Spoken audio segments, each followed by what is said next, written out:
இனிமையான நண்பர்களே, அன்புள்ளம் கொண்ட சொந்தங்களே, அனைவருக்கும் வணக்கம்.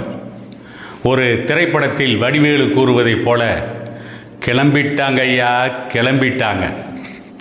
யார் என்று பார்த்தால், மறைந்த வன்னியர் சமூகத்தின் தியாக தலைவர் காடுவெட்டி குரு அவர்களுடைய மகள் விருதாம்பிகை, அவருடைய மருமகன் மனோஜ், வன்னியர் கூட்டமைப்பின் தலைவர் என்று சொல்லிக்கொண்டு முகவரி இல்லாமல் முக்காடு போட்டு சுற்றி கொண்டிருக்கின்ற CN ராமமூர்த்தி,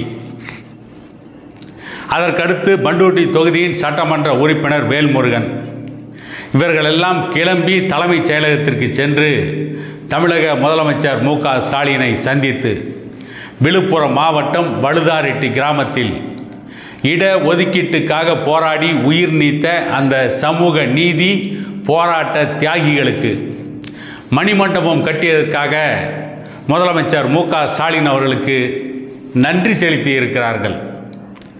அதிலும் யாருடைய கோரிக்கையை ஏற்று வேல்முருகன், CN ராமமூர்த்தி, காடுவெட்டி குரு அவர்களுடைய மகள் விருதாம்பிகை, அவருடைய மருமகன் மனோஜ், இவர்களுடைய கோரிக்கையை ஏற்று தமிழக முதலமைச்சர் மு க ஸ்டாலின் இடஒதுக்கீட்டு போராட்ட தியாகிகளுக்கு மணிமண்டபம் கட்டினாராம்.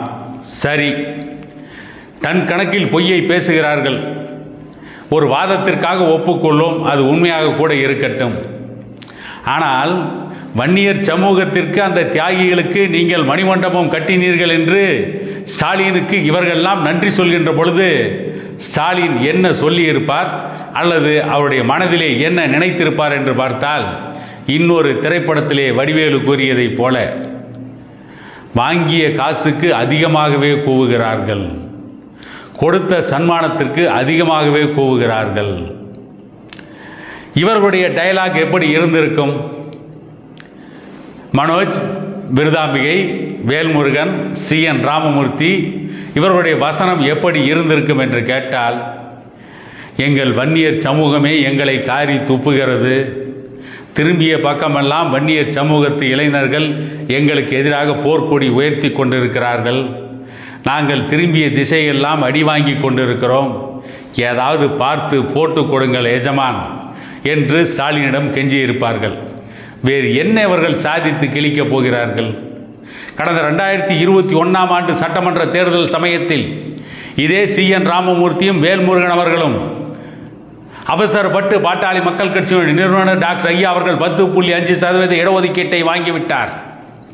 திமுக ஆட்சிக்கு வரும் வரை பொறுத்திருந்து திமுக ஆட்சிக்கு வந்த பிறகு நானும் வேல்முருகனும், அல்லது வேல்முருகனும் CN ராமமூர்த்தியும் சேர்ந்து வன்னியர்களுக்கு 15% இடஒதுக்கீட்டை வாங்கி கொடுத்திருப்போம். ஆனால் டாக்டர் ராமதாஸ் எடப்பாடி பழனிசாமிக்கு நெருக்கடி கொடுத்து வன்னியர்களுக்கு 10.5% இடஒதுக்கீட்டை அவசரமாக வாங்கி கொடுத்து வன்னியர்களுக்கு துரோகம் செய்து விட்டார் என்றெல்லாம் வாய்கிழிய பேசிய இந்த வாய்ஜாலக்காரர்கள் திமுக ஆட்சிக்கு வந்து 4வது ஆண்டு முடிய போகின்ற நேரத்திலும் கூட இன்று வரை வன்னியர்களுக்கான 15% இடஒதுக்கீட்டை வாங்கி கொடுப்பதற்கு வக்கில்லாமல், வழி இல்லாமல், வகை இல்லாமல் தொடர்ந்து திமுகவிற்கு முட்டு கொடுக்கின்ற வேளையில், திமுகவிற்கு ஜால்ரா அடிக்கின்ற வேலையை, தமிழக முதலமைச்சர் மு க ஸ்டாலினுடைய பாதம் தாங்குகின்ற வேலையை கணக்கச்சிதமாக செய்து கொண்டிருக்கிறார்கள். இதெல்லாம் ஒரு பிழைப்பா? ஒரு சமூகத்தையே அடகு வைத்து இப்படியெல்லாம் பிழைக்கலாமா? எப்படி வாழ்ந்த தலைவர் காடுவெட்டி குரு அவர்கள், சிங்கம் போல் வாழ்ந்தவர், சிலிர்த்து எழுந்தவர். இதே முதலமைச்சர் மு க ஸ்டாலினை அவருடைய தொகுதியில் நேருக்கு நேராக சந்தித்து களத்திலே எச்சரிக்கை விட்டவர் காடுவெட்டி குரு அவர்கள். ஆனால் இன்றைக்கு அவருடைய பிள்ளைகள் மு க ஸ்டாலினுடைய பாதம் பணிந்து விட்டார்கள். பாட்டாளி மக்கள் கட்சிக்கு எதிராக தமிழகத்தின் பல மூலைகளிலே போய் முழக்கமிட்டவர்கள் இன்றைக்கு அறிவாலயத்திலே மண்டியிட்டு கிடக்கிறார்களே. இவையெல்லாம் பார்த்தால் இவர்களுக்கு கேவலமாக தெரியவில்லையா? இப்படியும் ஒரு பிழைப்பு தேவையா? இதுதான் சத்திரிய வம்சத்துக்கு உண்டான கோட்பாடா, கொள்கையா? சிந்திக்க வேண்டாமா இவர்கள்? கொஞ்சம் கூட சிந்திக்கவில்லை. இவர்களுக்கு அவருடைய சுயநலம் இருந்தால் போதும், அந்த சுயநலத்திற்காக வாழ்ந்தால் போதும். வன்னியர் சமூகத்தை பற்றி கவலைப்படாமல் வன்னியர்களை அடகு வைக்கின்ற இடத்திலே தான் வேல்முருகனும் CN ராமமூர்த்தியும் இந்த காடுவெட்டி குருவுடைய மகளும் அவருடைய மருமகனும் இருக்கிறார்கள். இன்னும் ஒருவரை காணவில்லை. காடுவெட்டி குரு அவர்களுடைய மகன் கனலரசன், அவர் அடுத்து போவார் என்று நினைக்கிறேன். இப்படியெல்லாம் போய் இவர்கள் சாதித்து கிழித்தது என்ன, கிழிக்க போவது என்ன? ஒரு வெங்காயமும் கிடையாது. வேண்டுமென்றே தமிழகத்தில் பாட்டாளி மக்கள் கட்சிக்கு எதிராக பேசுவதற்காக இவர்களை இன்றைக்கு திமுக தயார்படுத்தி கொண்டிருக்கிறது. அடுத்து வரப்போகிற தேர்தலில் இவர்கள் பிழைப்புக்காக திமுக சொல்வதை கேட்டுக்கொண்டு பாட்டாளி மக்கள் கட்சிக்கு எதிராக பேசுவார்கள்.